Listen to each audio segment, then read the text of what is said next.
Obviously, once again, you're very, very experienced jockey. Do you still get a bit of stage fright and nerves before each race, or is it now just like a job and you just crack on with it? A little bit of both. I think the moment the doors fly, everything goes into work mode. I've ridden countless races, so if you're prepared, it just kind of comes naturally. But those bigger race days, a little bit more pressure. The seconds before the doors open, a little bit of butterflies every now and then. But I think that's good. Keeps you on your toes, gets the adrenaline running, and I use it to my advantage. Okay, and you get to know your mounts quite late on. We don't know who they are yet, I don't think. When you do get them, do you do a bit of homework, or do you just wait when the trainer legs you up and tells you what to do? Well, that kind of leads to the question before. It's about preparation. I'm a professional athlete. I'm all about being prepared. So I have my tips and tricks on getting some insights. I watch replays. I'll do my homework, and so yeah, I make sure I do my homework. I like to prepare myself, and I will watch as many replays as I can. Some of the different websites that we have at home actually carry Ascot, so it gives me a chance to see quite a few of the past races of the horses, and I will be prepared. Okay, now I'm assuming that most of the horses you'll get to ride you've never seen before, let alone sat on. Do you, when you sit on a horse for the first time, instantly get a feel either this is going to go well or I'm not too sure about this beast?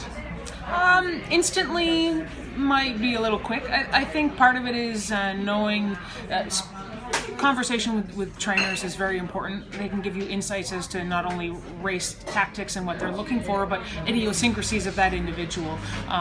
So there's that moment where you get that connection, the energy underneath you, and you build from there, and it develops. I know we only sit on them for a few minutes before the race runs, but I mean they're animals, and treating them as individuals and being in tune to what they're telling you is an important aspect of being a successful jockey. So I bring that to the table. That is what helps me learn who they are in the short amount of time that I do get to know them, and hopefully we can turn that into a successful race. Okay, thank you. The team aspect of the Shergar Cup, as opposed to what's normally quite an insular sport, how do you think that works? Oh, it's fantastic. I mean, that's what makes this event unique.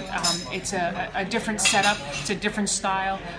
Yes, there are no team tactics, but there is a certain level of camaraderie that, I mean, leaning on Hayley's knowledge of the horses here is something that she brings to the table. And then each individual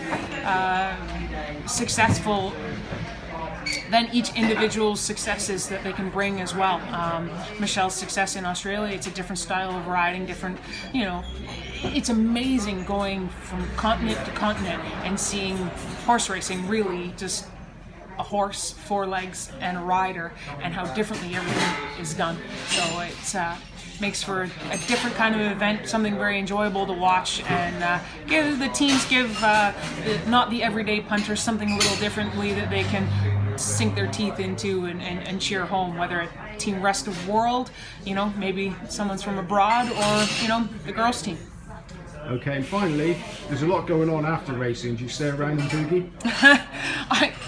I would love to, but unfortunately, as life of a jockey, and as has been every year that I've come to the Shergar Cup, I do have to get home to ride the Sunday. So my flight is booked immediately following the races. Hopefully, we'll be shampooing champagne out of our hair and jumping in the car and heading to Heathrow right away. So unfortunately, the festivities that I will be experiencing will be customs and security. Brilliant. Thank you ever so much. Cheers.